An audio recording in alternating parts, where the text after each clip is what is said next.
Todo el mundo te dice que hoy necesitas tener una marca personal, construir una voz única y saber capturar la atención de la gente. Te recomiendan analizar a tipos como MrBeast o Gary Vee. Pero hay un ejemplo mucho mejor. Si querés entender realmente cómo dominar la mente de tu audiencia y crear buenas historias, tenés que estudiar a un cineasta británico que la rompió toda en las décadas del 40, el 50 y el 60.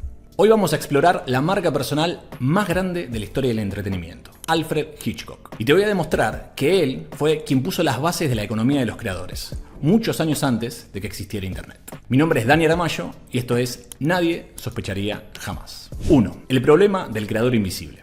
Hablemos de algo que nos pasa tanto a vos como a mí. Nosotros somos creadores, podemos ser guionistas, copywriters, filmmakers, lo que quieras. Pero somos invisibles. La gente tiende a consumir el contenido, pero no siempre sabe quién lo hizo. Bueno, en la primera mitad del siglo XX, a los directores de cine les pasaba algo parecido. Eran empleados de grandes estudios. No era tan usual que sus nombres trascendieran demasiado. El público iba a ver la película de Cary Grant o la de Marilyn Monroe, no la película de tal director. Y si bien había guionistas y directores talentosos con cierto reconocimiento, fue Hitchcock el que cambió el juego radicalmente. ¿Y cómo lo hizo? Bueno, no fue solo haciendo muy buenas películas o siendo un genio del cine. Tuvo que diseñar una estrategia de omnipresencia. Hitchcock entendió que la atención es un activo que se puede alquilar, pero la marca es un activo que se posee. Por ejemplo, si estrenas una película en el cine, eso es atención alquilada. Dura unas semanas o meses en cartelera. Y si la gente solo va por la película en sí, cuando la saquen del cine, se olvidan de vos. En cambio, la marca es lo que queda cuando dejas de hacer ruido. Es esa confianza, esa identidad, esa lealtad que construiste y es ser el dueño de la casa. 2. El branding visual de Alfredo. Si te digo Nike o Nike, según tu dominio del inglés, enseguida se te viene una imagen. Esta, la famosa pipa de Nike, conocida oficialmente como Swoosh, que fue creada en el 71 por Caroline Davidson. Y si te digo otra marca, como puede ser Apple, seguramente pensás en esto. La clásica manzanita creada por el diseñador Rob Janoff en el 77. Esos iconos se llaman isotipos, y las marcas los emplean para crear su propia cultura y grabarse en la cabeza de las personas de forma sintética. Esto Hitchcock lo entendió antes que muchísimas grandes empresas, y por eso, cuando estrenó su serie Alfred Hitchcock Presenta, inventó su propio isotipo. Un gráfico muy simple que dibujaba su propio perfil, Hitchcock se dibujó a sí mismo, creó su propio avatar y con esa caricatura de 9 trazos simples abría cada uno de los capítulos de su serie, cada domingo por la noche. Se convirtió así en un ícono, literalmente. Hitchcock se aseguró de que, aunque no leyeras los créditos, supieras desde el inicio que estabas en su territorio. Un verdadero maestro del branding visual. 3. ¿Dónde está Alfredo? Hitchcock llegó a la TV en el 55, pero desde hacía varios años antes ya venía haciendo cameos en sus películas. Por si no lo sabes, un cameo es una intervención breve de una persona con cierto reconocimiento en una película o serie. Al principio hizo cameos por necesidad, porque faltaba un extra en algún rodaje. Pero después se convirtió en un juego para Hitchcock. Una especie de ¿Dónde está Wall-E? Pero en películas. ¿Y sabes qué lograba con esto? Bueno, dos cosas. Primero, te recordaba que era el creador de la historia que estabas viendo.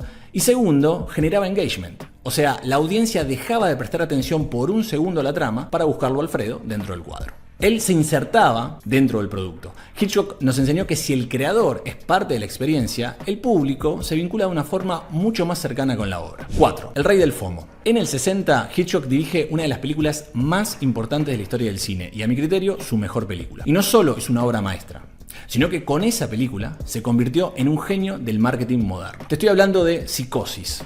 Con su estreno, Hitchcock hizo algo que nadie había hecho antes. Prohibió la entrada al cine una vez empezada la película. O sea, puso carteles gigantes de él mismo señalando un reloj que decían nadie, absolutamente nadie, será admitido después del inicio. Y en esa época, como ahora, vos podías entrar a ver una película empezada. O sea, era lógico, pagabas la entrada y pasabas.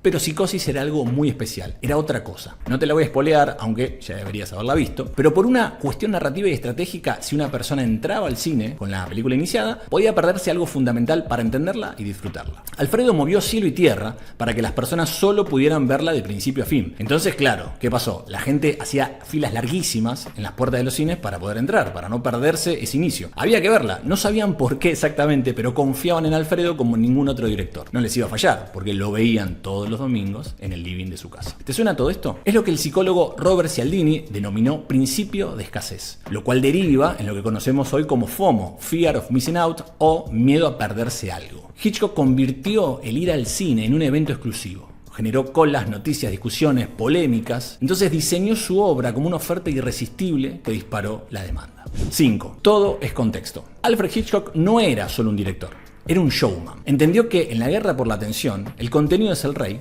pero el contexto es Dios. Él creaba el contexto con muchísimo detalle. Era un obsesionado por entender a su audiencia y darle algo único. Entonces, ¿cómo podemos aplicar estas datas en nuestros propios caminos como contadores de historias? Bueno, si sos alguien más enfocado en lo artístico, creo que tendrías que sumar herramientas de persuasión, herramientas de venta. Aprender a empaquetar tu arte para que no dependa únicamente de su calidad artística, sino que también se sostenga como un producto vendible. Y si sos alguien más relacionado con las ventas, el marketing y ese tipo de cosas, te recomiendo que no solo pienses en eso, que sumes herramientas de narrativa, de estructuras, de género, para lograr un producto que no solo genere expectativa a la hora de venderlo, sino que cuando se consuma deje la vara lo más alta posible. Hitchcock unió esos dos mundos, el del arte y el del mercado. Yo creo que fue el primer artista híbrido, y si uno de los directores más talentosos de la historia tuvo un pie en el arte y otro en la venta, ¿por qué nosotros no haríamos lo mismo? Si te gustó este video, déjame un comentario y suscríbete al canal de Story Reel, que se vienen muy buenos contenidos. Y acá te dejo otro video lleno de data para que sigas aprendiendo sobre la economía de creadores. Nos vemos ahí.